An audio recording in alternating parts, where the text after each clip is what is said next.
Hi friends, welcome to our channel tea Kadai chef.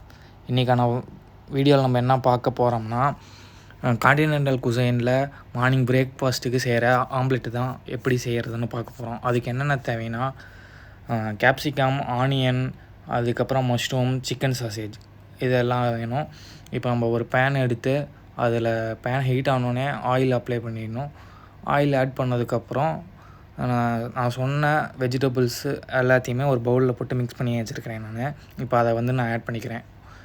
Add பண்ணதுக்கப்புறம் பார்த்திங்கன்னா ஒரு 1 to 2 மினிட்ஸ் வரைக்கும் சாத்தே நல்லா பண்ணிவிட்டு, அதுக்கப்புறம் நான் எக்ஸை ப்ரோக் பண்ணி அதை பீட் பண்ணி வச்சுருக்கேன். அதை நான் இப்போ ஆட் பண்ணுறேன். பார்த்திங்கன்னா ஒரு 1.5 நான் ஆட் பண்ணுறேன். நீங்கள் உங்களுக்கு எவ்வளோ பெரிய பேன் வச்சுருக்கீங்களோ அதுக்கு ஏற்ற மாதிரி நீங்கள் ஆட் பண்ணிக்கோங்க. நான் இப்போ அதை ஆட் பண்ணதுக்கப்புறம் லைட்டாக இது பண்ணுறேன், ஸ்க்ராம்பிள் பண்ணி விட்றேன். அப்போ தான் மேலே இருக்கிறது எல்லாம் இதாகிறதுக்கு. மோஸ்ட்டாக ஃபாரினில் எப்படின்னா, அவங்க ஃபுல்லாக இந்தியன் ஸ்டைல் மாதிரி ஃபுல்லாக குக் பண்ணி சாப்பிட மாட்டாங்க. பாதி வெந்தும் பாதி வேகாத மாதிரின்னு தான் அவங்க சாப்பிடுவாங்க. ஏன்னா அவங்களுக்கு அதுதான் பிடிக்கும். அவங்க அது கூட என்னென்னா சில்லி சாஸ், டொமேட்டோ சாஸ், அதுக்கப்புறம் சோயா சாஸ்லாம் மிக்ஸ் பண்ணி சாப்பிடுவாங்க. அதுக்கப்புறம் நான் இப்போ வீடியோவில் பார்த்திங்கன்னா நான் எப்படி ஃப்ளிப் பண்ணுறேனோ அதே மாதிரி பண்ணிங்கன்னா உங்களுக்கும் அழகான